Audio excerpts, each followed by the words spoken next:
బొల్లినేని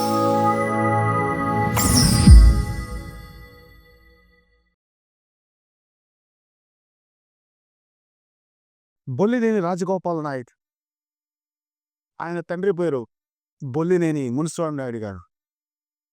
ఉమ్మడి మద్రాసు రాష్ట్రంలో ముఖ్యమంత్రిగా పనిచేశారు. అప్పట్లో ప్రధానమంత్రి అనేవారు, ద ఫస్ట్ మినిస్టర్. ఇప్పుడు ముఖ్యమంత్రి అంటున్నారు.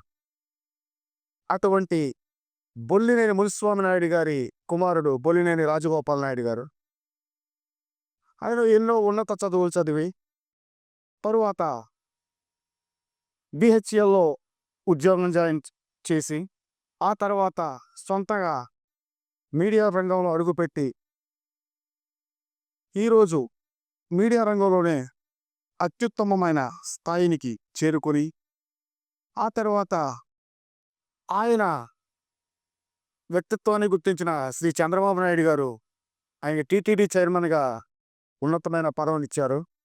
ఈ టీటీడీ చైర్మన్ గారికి శ్రీ ఈఓ గారు శ్యామలరావు గారు ఐఏఎస్ ఆయనకి వాదోపవాదాలు జరిగి ఏ విధంగా అంటే చైర్మన్ గారు ముఖ్యమంత్రి గారితో నాకేమీ చెప్పట్లేదండి, నాకేమీ చెప్పి చేయట్లేదండి వాళ్ళు అని అన్నారు.